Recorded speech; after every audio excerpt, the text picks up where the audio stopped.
Okay, so this is the side view of the ruffler foot. If you want to do ruffling, you must place your fabric in between the ruffler, which is this layer. So you use a tweezer or something that is sharp to shift the fabric under the needle hole. And then I'm actually using one step for one plate, and let's see how it goes.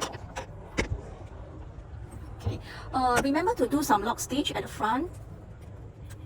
Okay, put down the presser foot and then it will start ruffling. So you see, when it goes one stitch down, it pleat one time. Shift your fabric when it's necessary. This is how it looks like.